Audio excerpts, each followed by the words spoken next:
오늘 하나님께서 주시는 말씀입니다. 구약성경 출애굽기 2장 23절부터 25절까지 말씀입니다.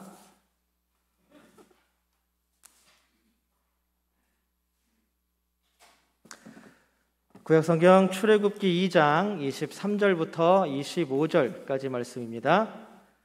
제가 23절 읽고 여러분들이 24절 읽고 우리 함께 25절 읽도록 합니다. 제가 먼저 23절 읽겠습니다.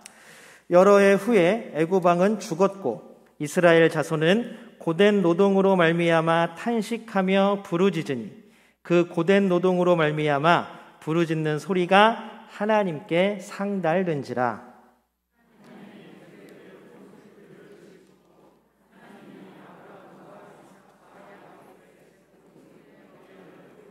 함께 읽습니다. 하나님이 이스라엘 자손을 돌보셨고 하나님이 그들을 기억하셨더라. 아멘. 이 시간 하나님의 부르심에 응답하여 예배하는 모든 성도님들 주님의 이름으로 환영하고 축복합니다. 예배를 통해 이 시간 임재하시는 하나님 만나는 귀한 시간 되기를 주님의 이름으로 소망합니다. 우리 앞에 옆에 뒤에 있는 분들 얼굴 보면서 오늘은 눈까지 쳐다보면서 인사 나눌까요? 사랑하고 축복합니다.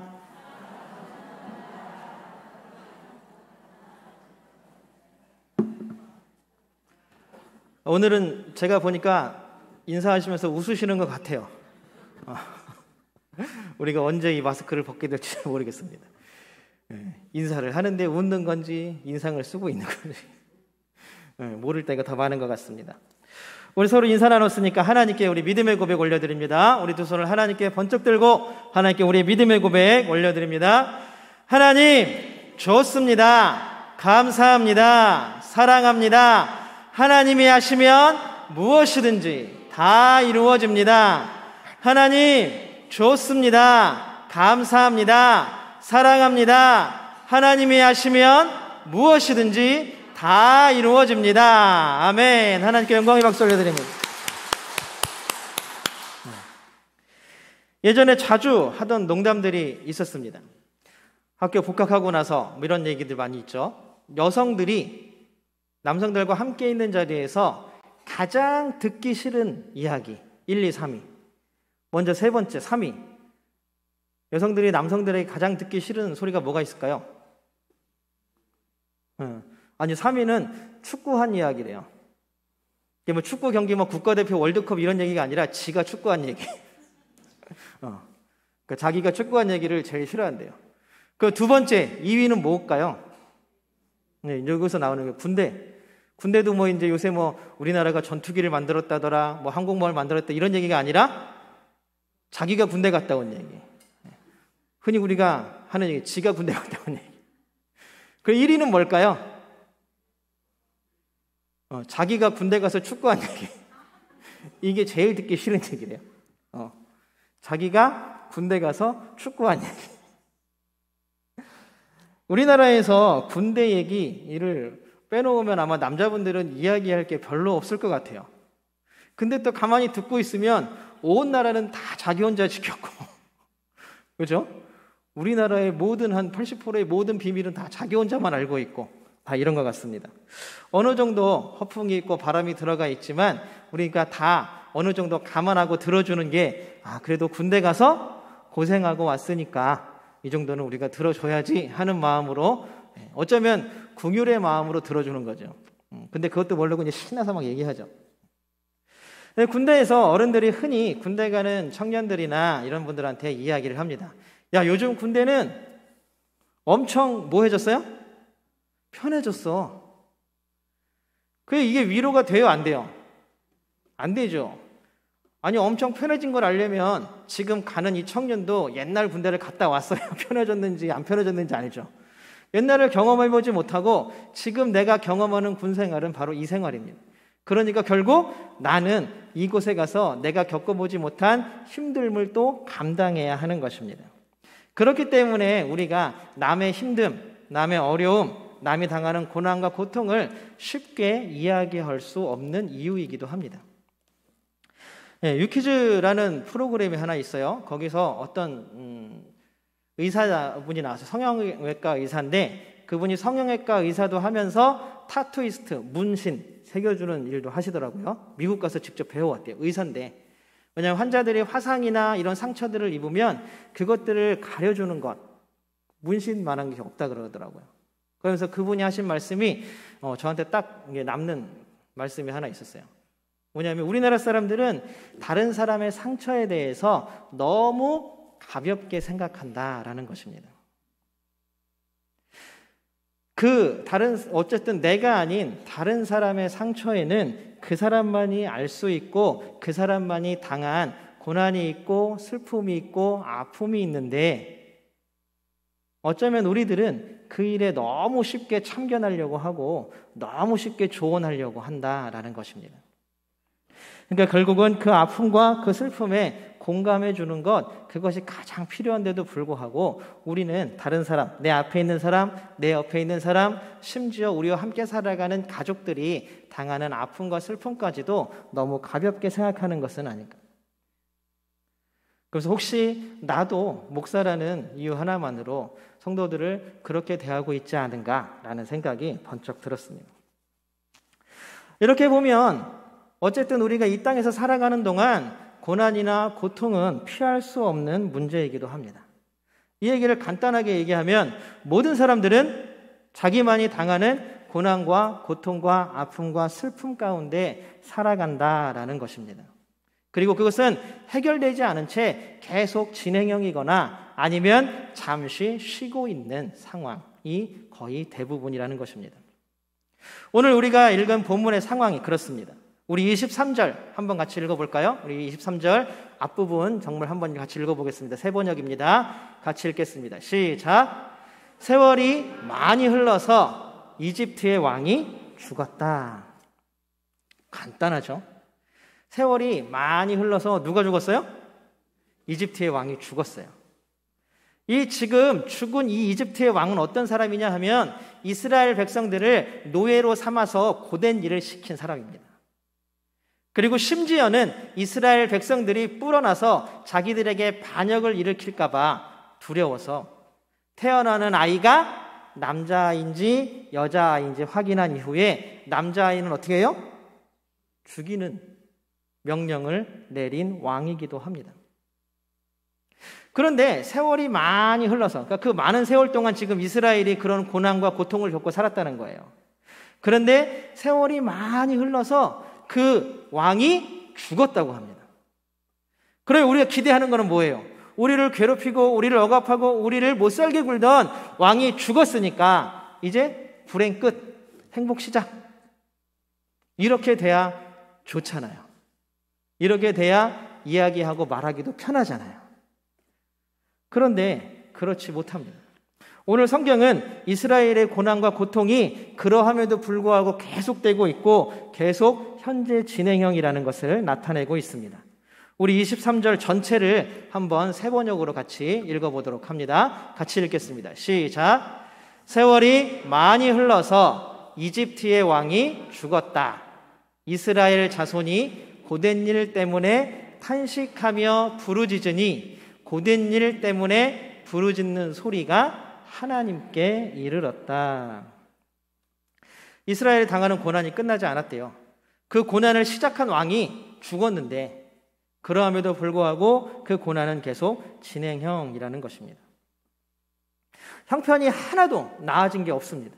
그냥 그렇게 아프고 힘들고 눈물 나고 자녀들은 아들들은 다 죽어나가는 상황에 처해 있는 것입니다. 이런 절망적인 상황에서 어떤 누구도 손 내밀어 주지 않고 어떤 누구도 구원하지 않는 절망의 순간을 지금 이스라엘은 살아가고 있는 것입니다. 만약 우리가 이런 고통과 이런 절망 가운데 살아가고 있다면 여러분들은 어떠하시겠습니까? 아마 지금 현대 21세기 수천 년이 흐른 지금 그때보다 살아가는 형편들, 그때보다 느끼는 삶의 고통과 고난들은 훨씬 더 나아지고 좋아졌을까요? 그렇지 못합니다. 세상에 많은 사람들이 이런 고통과 고난을 끊어내기 위해서 이 고통과 고난의 문제를 해결하기 위해서 수고하고 노력합니다. 그러나 세상적인 노력으로 고난과 고통에 또 슬픔과 아픔의 고리가 끊어지지 않는다는 것, 그것이 우리가 알고 있는 결론입니다. 하나가 끝나면 또 하나가 막 밀려오고 닥쳐옵니다. 하나가 해결된 것 같으면 또 하나가 우리를 향해서 계속 달려옵니다. 이런 일들의 반복을 우리는 살아가고 있는 것입니다. 우리가 이 고난과 고통을 해결하기 위해서 어떤 노력들을 합니까? 더 많은 것들, 아니면 더 높은 자리, 어쩌면 더 강한 힘을 구하기 위해서 학생들은 공부하고 사람들은 열심히 일하고 또 열심히 살아갑니다. 그런데 그 모든 것들이 정말로 우리가 당하는 고난과 고통의 문제들을 끊어줍니까? 우리나라에서 제일 부자가 누구입니까? 이재용 부회장이라 그러죠, 삼성. 근데 그분이 지금 어디에 계십니까? 네, 감옥소. 옛날 말에 감옥에 계시죠. 과연 그가 행복할까요? 여동생은 자살하고 누나들과 계속 주식 정리, 재산 싸움 중에 있습니다. 그 삶에 정말로 당하는 고난과 고통의 모든 것들을 끊어냈다라고 할 수 있을까요? 우리나라에서 제일 높고 제일 힘센 사람은 누구였을까요? 그 힘과 그 권력이 굉장히 오래 평생 간 사람이 있습니까? 아무도 없습니다. 그리고 그 힘과 권력으로 자신이 당하는 고난과 고통을 끊어낸 사람이 과연 있습니까? 아무도 없습니다. 결국 우리는 노력해가면서 살아가지만 이 고통의 문제는 끊이지 않고, 지금 이스라엘 백성들을 고백한 것처럼 성경에 나온 표현처럼 그 세월이 많이 흘러서 그 왕, 고통의 원인이라고 문제였다라고 생각했던 그 왕이 죽었음에도 불구하고 이스라엘의 고난과 고통은 계속 진행형입니다. 우리도 마찬가지죠. 그렇게 수고하고 그렇게 노력하고 그렇게 애쓰고 이 모든 것들께서 벗어나려고 했지만 지금도 우리는 계속 진행형인 삶을 살아가고 있는 것입니다. 그러면 도대체 이 문제를 어떻게 해야 한단 말입니까? 우리의 에너지를, 우리의 모든 삶의 시간들을 이것들을 해결하기 위해서 쏟아붓고 살아야 하는 것은 아닌가? 여러분들은 어떻게 하시겠습니까? 오늘 출애굽기 우리가 읽은 이 본문은 어느 정도의 실마리를 우리에게 제공해주고 있습니다. 우리 24절 한번 같이 읽어볼까요? 24절입니다. 우리 세 번역으로 같이 읽습니다. 시작! 하나님이 그들의 탄식하는 소리를 들으시고 이스라엘이 고난과 고통이 현재 진행형인데 너무 아프고 너무 힘들어서 지르는 비명, 지르는 탄성, 지르는 탄식, 이 소리를 하나님께서 어떻게 하신다고요? 들으신다라는 것입니다. 하나님은 들으시는 하나님입니다. 우리 한번 따라해 볼까요? 들으시는 하나님, 들으시는 하나님. 우리가 그 고난과 고통을 견디지 못해서 소리 지르고 아파하고 비명 지를 때에 하나님은 그 소리를 듣고 계신다라는 것입니다. 사실 이스라엘이 구원의 시도와 노력을 안 해본 건 아닙니다. 여러분, 모세를 기억하십니까? 지금 우리가 읽은 2장 23절, 24절, 25절은 모세가 이스라엘을 구원하기 위해서, 자신의 동족을 구원하기 위해서 자기 자신을 못살게 구는 그 감독자를 쳐 죽인, 그리고 그것 때문에 미디안 광야로 쫓겨난 그 사건과, 이제는 하나님께서 모세를 부르셔서 이스라엘을 구원하려고 하시는 그 시작점을 연결하는 구절들입니다. 모세가 결국 자신의 힘과 공주의 아들이라는 권력, 지금까지 배웠던 모든 것들을 통해서 자신이, 그리고 또 자신의 백성들, 동족들이 당하는 고난과 고통을 해결했습니까? 해결하지 못했죠. 세월이 많이 흐른 후에는, 무슨 세월이 많이 흐른 후에냐면 모세가 사람을 죽이고 미디안 광야로 쫓겨난 이후 세월이 오래 지난 후에입니다. 결국 모세의 노력과 사람의 해결책은 아무런 도움도 되지 못했고 세월이 많이 흐른 후에도 결국 부르짖고 울부짖고 비명을 지를 수밖에 없었다라는 것입니다. 그럼에도 불구하고 오늘 성경은 그렇게 부르짖고 아파서 비명을 지를 때에 하나님께서 그 소리를 들어주신다라고 이야기하고 있습니다. 여러분들, 우리가 창세기를 통해서 보았을 때에 임신한 하갈이 사라를 피해서 도망갔습니다. 그럴 때에 하갈이 광야에서 엎드려 통곡하고 울 때에 성경은 뭐라고 표현하냐 하면 하나님께서 그 우는 소리를 들으셨다라고 표현합니다. 세월이 좀 지나가서 하갈과 그의 아들 이스마엘이 아브라함과 사라에 의해서 쫓겨납니다.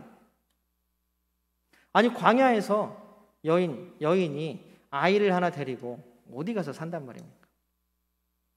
너무나 막막하고 너무나 슬퍼서 아이를 그냥 우물가에 앉혀놓고 하갈이 통곡하고 아이도 통곡합니다. 그럴 때 성경은 뭐라고 표현하냐면 하나님께서 우는 아이의 소리를 들으셨다라고 표현합니다.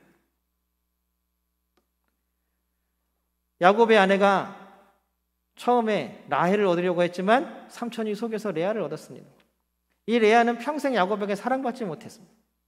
사랑받지 못하는 레아의 그 고통을 하나님께서 들으셨다라고 또한 표현하고 있습니다. 또한 또 다른 아내인 라헬을 보십시오. 라헬은 남편에게 사랑받았지만 아이를 낳지 못했습니다. 그랬을 때 또 성경은 뭐라고 표현하냐 하면 라헬의 고통을 하나님께서 들으셨다라고 표현하고 있습니다. 결국 하나님께서는 우리가 아프고 힘들어하고 우리가 고난당하고 슬퍼하는 모든 소리를 하나님께서는 들어주신다라는 것입니다. 사실 저에게는 이 들으신다라는, 하나님께서 들어주신다라는 말이 정말로 큰 위로가 됩니다. 저희 고등학교 3년 내내 집에서 학교를 왔다 갔다 걸어서 다녔거든요. 40분, 45분 정도 걸려요. 근데 학교에서 집 그 사이에 저희 교회가 있습니다. 근데 요새는 뭐 자율학습 막 하는 것 같지만 옛날에는 의무였어요, 의무. 60명, 65명이 막 한 방에 쭈그리고 앉았고 밤 10시까지 그러고 있다가 집에 가는데 어떻습니까? 그 밤중에도 저는 항상 교회에 들렸어요. 그리고 기도했다. 그렇죠. 그것도 기도예요. 저희 집이 굉장히 어려워졌었거든요. 초등학교 이후로 한 번도 좋았던 적이 없었던 것 같아요. 만약에 경제적인 상황이나 이러한 것들만 따진다면 초등학교 4학년 때 저희 집이 완전히 쫄딱 망한 이후로 한 번도 좋았던 적이 없던 것 같아요. 근데 그런 얘기들을 어디 가서 하겠습니까? 저는 고등학교 3년 내내 학교 끝나면, 자율학습 끝나면 집에 가는 길에 교회에 들려서 30분, 10분, 20분 매일매일 그냥 울다 간 것 같아요. 그 하나님한테밖에 말하지 못하는, 부모님한테 그런 얘기를 하겠습니까? 당하는 얘기를 하겠습니까? 누구한테 얘기를 하겠습니까? 그렇게 이야기하고 그렇게 기도하다 보면 어느 정도 마음에 하나님께서 주시는 위로가 있습니다. 그래서 저는 오늘 이 말씀을 준비하면서 하나님이 우리의 소리를 들으신다는 것, 하나님이 우리의 부르짖는 소리를 들으신다는 것이 저에게는 너무나 큰 은혜로 다가왔습니다. 그러면서 이번 한 주 이 말씀을 계속 준비하면서 떠오른 찬양이 있어서 계속 흥얼거렸습니다. 여러분, 주만 바라볼지라라는 찬양을 아세요? 너무 좋은 찬양이죠. 거기에 이런 부분이 있죠. 하나님 사랑의 눈으로 너를 어느 때나 바라보시고 하나님 인자한 귀로서 언제나 너에게 기울이시니 어두움에 밝은 빛을 비춰주시고 너의 작은 신음에도 응답하시니 너는 어느 곳에 있든지 주를 향하고 주만 바라보지라. 가사가 너무 마음에 와닿았어요. 하나님께서 인자한 귀를 들고 언제나 저에게 귀를 기울여 주시고 들어주신다는 것. 내가 작은 소리로 신음할 때에도 그 아픔을 하나님께서 들어주신다라는 것, 그리고 응답해 주신다는 것, 이것이 얼마나 큰 위로가 되는지 모릅니다. 오늘 들으시는 하나님이 우리 모든 성도님들의 삶에 큰 위로가 되기를 주님의 이름으로 소망합니다. 하나님은 작은 신음소리조차도 놓치지 않고 들으시는 분이십니다. 그럼 그 듣는 소리를 어떻게 들으신다고요? 우리의 고통 가운데 하나님이 어떻게 그 소리를 들으십니까? 우리 오늘 본문은 아니지만 3장 7절 말씀 같이 한번 보겠습니다. 우리 세 번역입니다. 시작. 나는 이집트에 있는 나의 백성이 고통받는 것을 똑똑히 보았고 또 억압 때문에 괴로워서 부르짖는 소리를 들었다. 그러므로 나는 그들의 고난을 분명히 안다. 하나님이 들으신다라는 것은 그냥 들으시는 게 아닙니다. 아, 그랬어? 그리고 휙 돌아서서 가시는 그런 들으심이 아니라는 겁니다. 우리가 왜 고통당하는지 그 원인을 분명히 보시고, 그리고 우리가 어디서 왜 무엇 때문에 아파하고 힘들어하고 부르짖는지 그 소리를 분명히 들으시고, 그리고 우리가 어떤 고난과 고통 가운데 있는지를 하나님께서 분명히 아신다,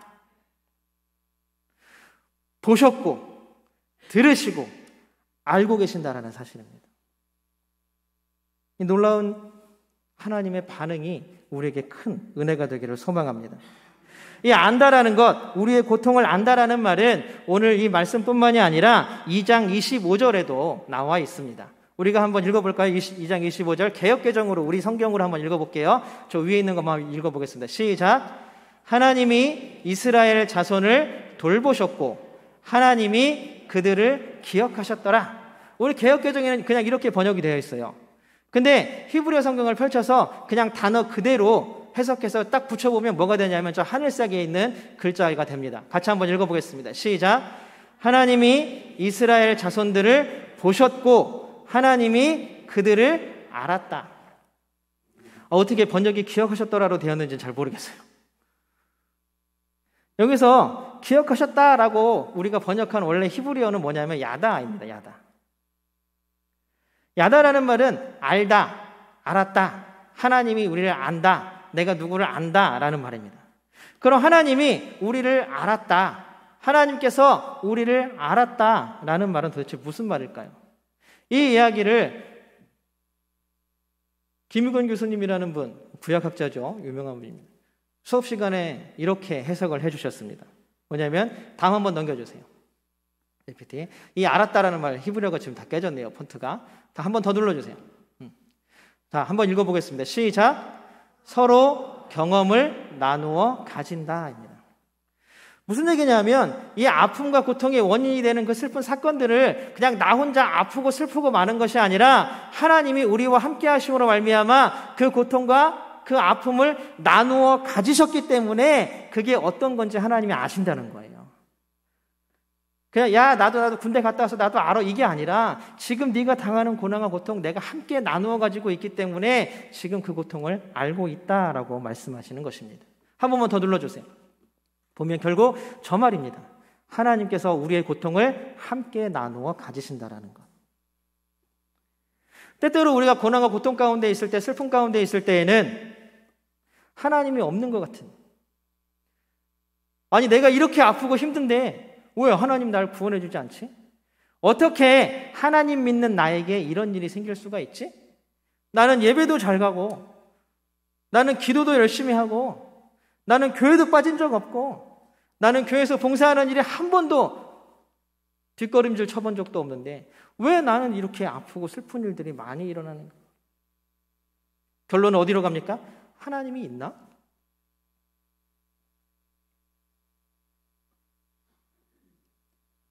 예수님께서 십자가에서 외치신 소리를 여러분들은 다 아실 것입니다. 나의 하나님, 나의 하나님, 어찌하여 나를 버리셨나이까? 하나님의 부재, 하나님 왜 나를 버리셔서 이런 고통 가운데 두십니까? 라는 예수님의 외침. 그런데 놀랍게도 그 외침을 듣고 그 밑에 예수님을 십자가에 못 박았던 로마의 백부장은 그 소리를 듣고 뭐라고 고백하냐면 저 사람이 과연 하나님의 아들이었구나라고 고백합니다.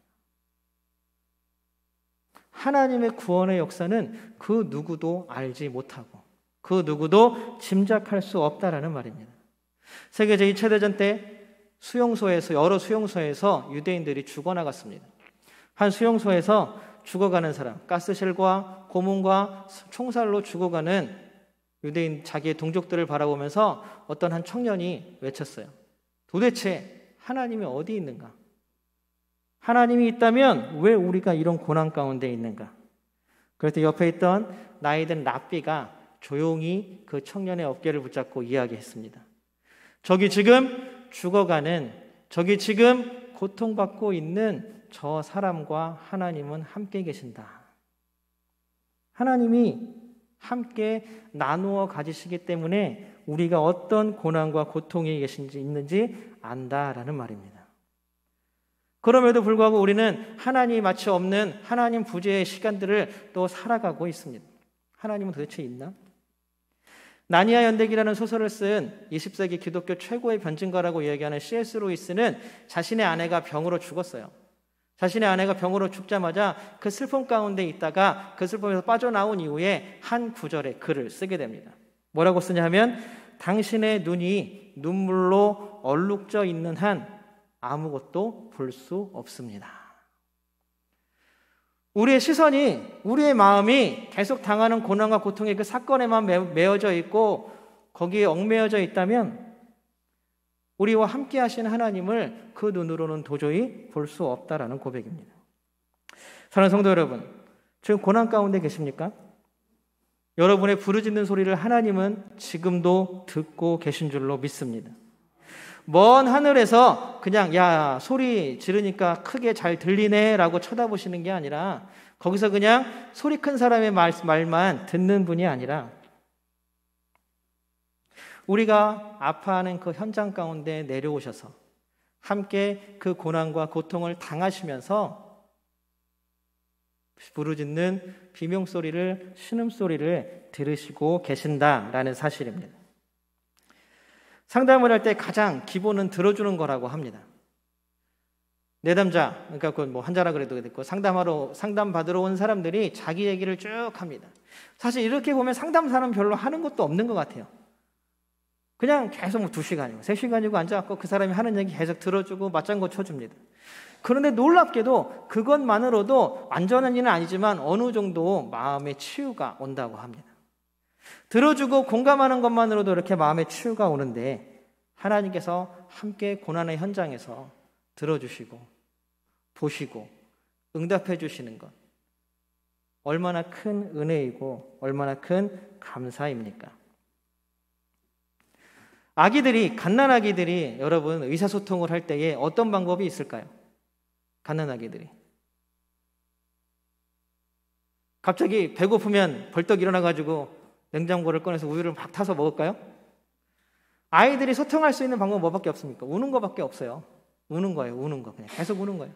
배고파도 울고 졸려도 울고 기저귀가 찝찝해도 울고 불편해도 울고 아파도 울고 열이 나도 울고 그냥 우는 거밖에 없어요.